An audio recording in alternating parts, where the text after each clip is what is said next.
Ամենասիրածս լուսանկարներից մեկն է։ Զորամասի տեղն ու համարը անհայտ, այդպես են ընդունված ասել։ Զինվորներին ուզեցան իրանք խմբակային նկարվեն իրենց մատուռի ֆոնին, դες կանգնեցին նկարվեցին մեկ էլ պահի տակ ինչ որ ֆոտոապարատը միջով դզում է, աչքովս ընկավ էս պահը։ Պահը որսաց ու սկսվեց լուսանկարի առանձին ոդիսականը։ 7 տարի Դավիթ Հակոբյանը լուսանկարել է բանակի խաղաղ առօրյան ու հիմա այն ամբողջանում է մեկ պատկերագրքում։ Շատ հետաքրքիր գիրք ստացվեց, գիրք, որ պետք է այն լինի յուրաքանչյուր ընտանիքում, յուրաքանչյուր երեխայի գրասեղանին։ Լուսանկարների մեջ Արմեն Ամիրյանն էլ իր համար է առանձնացնում ամենահետաքրքիրն ու խորհրդանշականը։ Պատերազմող երկրի խաղաղ պատմության լուսանկարն է մատնանշում։ Երկչու հետևի նկարը, որ կարծում եմ շատ խոսուն է եւ ամեն բան ասում է։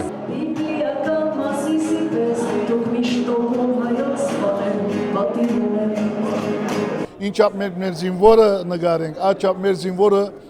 լավ կբահբանի մեր սահմանները։ Պատկերներ, որոնք միաժամանակ եւ սեր են դաստիարակում եւ վեհություն են ներշնչում։ Դավիթի լուսանկարներն ամբողջացնում են Լևոն Խեչոյանի տողերը, ասում է գրողի խոսքն ամենից լավ է բնորոշում իր լուսանկարներն ու ապրումները։ Հողի դողը ոտքերի տակ, այսպես է կոչվում ժողովածուն։ Ոչ թե մեր հայրենիքի հողի հանդեպ վախի դողն, այլ հայրենիքի հողի հանդեպ սիրո դողն է մեր ոտքերի տակ։ Պատկերագիրքը նախ կհայտնվի գրադարաններում Երևանյան եւ Մարզային։ Դրանում ներկայացված լուսանկարներն արդեն ցուցադրվել են հունվարին։ Նելի Հարությունյան, Խաչատուր Եսայան, ժամը լրատվական։